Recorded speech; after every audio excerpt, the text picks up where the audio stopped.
What if I told you that one man changed the course of the church, not with swords, not with armies, but with tears, silence, and a truth that burned like fire within?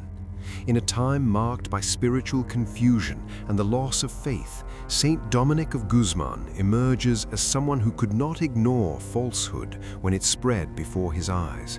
He could not bear to see souls lost, and this inner pain would become the force that moved his entire life. Stay with me until the end, because the story you're about to hear reveals how truth, when lived to its ultimate consequences, becomes impossible to erase.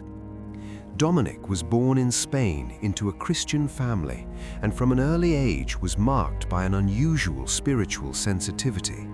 Even as a young man, he stood out not only for his intelligence, but for a profound, almost painful compassion for human suffering. He studied, delved into the scriptures, and sought to understand faith not as theory, but as a path to true salvation. And the more he grew in knowledge, the more his inner responsibility also grew. Dominic could not live a comfortable faith while others were lost in spiritual confusion. Have you ever had the feeling that you run, you achieve, you strive, but it still seems like something is missing, something the world can't give you? If this topic resonates with you, leave a comment about what has touched you the most so far, because sometimes when someone shares their own anxieties, it helps someone else who is also searching for answers. And that's why this channel exists, to revisit stories that make us look inward and awaken feelings and questions that the rush of daily life often silences. So if this type of content resonates with you, leave a like. It shows that these reflections have value and helps this message reach more people who may be going through the same inner conflict. And if you want to continue exploring these journeys with me, subscribe to the channel. Your presence is what makes this space alive, profound, and necessary. Now, take a deep breath, because Saint Dominic's life is about to be turned upside down in a way he never imagined. While traveling through the south of France, he encounters a scene that deeply wounds him: heresies spreading, simple people confused, religious leaders distant from the real lives of the people.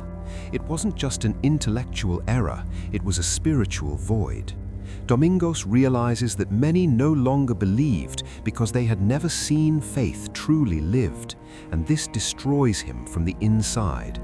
Have you ever felt that? That silent pain of seeing something precious diluted, distorted, lost, and not being able to pretend that everything is all right? While others reacted with harshness or violence, Dominic reacted with tears. He spent entire nights awake, kneeling on the cold floor, praying and interceding. He slept little, ate little, spoke little. His prayer was not peaceful, it was a struggle. He repeated, weeping, "My God, what will become of sinners?" This question would haunt him throughout his life. For Dominic, each lost soul was an open wound. It was during those sleepless nights that his mission began to take shape. He understood that it wasn't enough to combat lies with empty words. It was necessary to live the truth so radically that it became visible. Domingos realized that inconsistency alienated more people than any heresy. So he made a choice that would change everything: to live exactly as he preached, without privileges, without comfort, without distance between his words and his life. He chose radical poverty. He walked everywhere, begged for food, slept wherever he could. He dressed with extreme simplicity, not as a performance, but as a testimony. Domingos wanted people to see when they looked at him that truth didn't need embellishment to sustain itself. This silent consistency began to touch hearts in a way that no theological debate could achieve.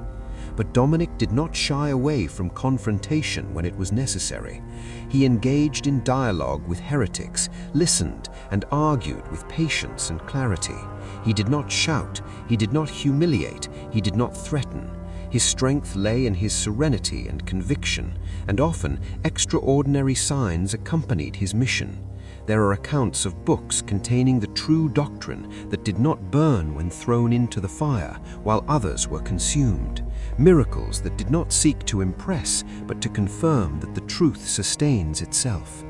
Little by little, men began to approach Dominic, not attracted by promises of power, but by the integrity of his life.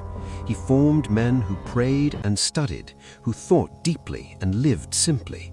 Thus was born something greater than himself, the order of preachers, the Dominicans, an order founded not on human strategies, but on bent knees, sleepless nights, and absolute fidelity to the truth.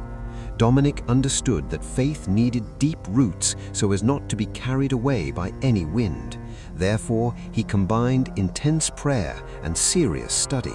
For him, loving God also meant loving the truth with the mind. Ignorance weakened faith, and pride destroyed love. His method was simple and demanding, head and heart aligned, inner life and outer action in harmony. As the order grew, Dominic realized that the greatest risk came not from outside, but from within. The danger was not only explicit heresy, but the silent pride that could arise even in those who defended the truth. That is why he insisted so much on humility. He taught that no one possesses the truth, it is the truth that possesses us. Dominic knew that, without inner vigilance, even the best doctrine could become a weapon of vanity. His gaze was always attentive to small deviations, hidden intentions, and desires disguised as zeal. For him, defending the faith demanded above all a constant conversion of one's own heart. Dominguez also understood that suffering was an inevitable part of the mission. He was often rejected, ridiculed, or ignored. There were nights when his preaching seemed to produce no visible fruit. But he did not measure the value of his dedication by immediate results. He knew that truth acts in silence, germinating in due time.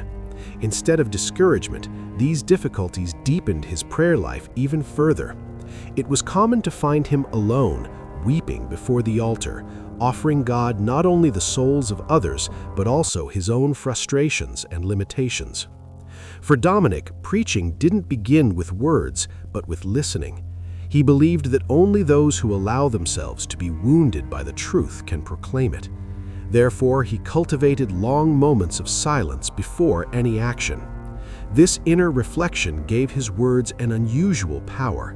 When he spoke, he didn't seem to repeat religious formulas, but to express something that had been deeply lived. His presence conveyed coherence. Many converted not through arguments, but through the feeling that they were in the presence of someone who truly believed in what he said, to the point of giving his own life for it. Over time, Dominic began to see his mission in an even broader way. He understood that the fight for truth would not end with his death. Therefore, he trained his disciples not only for the present, but for future times when new confusions would arise. His vision was prophetic. He knew that the Church would always face crises, and that only a faith rooted in prayer, study, and humility could withstand them. In preparing his spiritual children, Dominic planted seeds for centuries to come, trusting that God would continue the work far beyond his own life.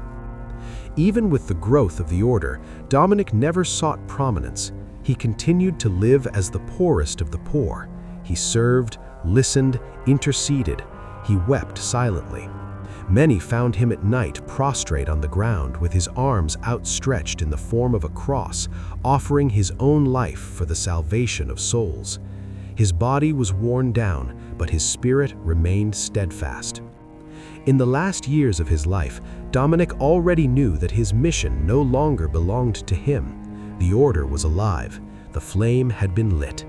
He left behind no riches, no grand writings, no human glory.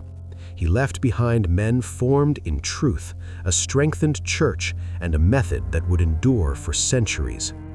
Saint Dominic of Guzman died poor as he lived, without honors, without applause, but his silence would continue to preach.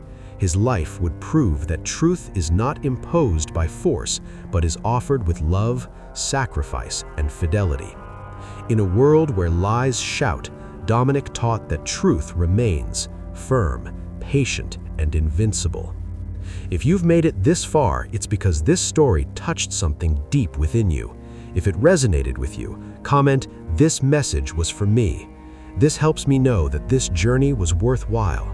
If you want to continue exploring stories that reveal profound and challenging truths, subscribe to the channel and leave a like. It helps this message reach those who also need to hear it today. There's a video over here that delves even deeper into this inner journey. Click on it and continue watching it with me.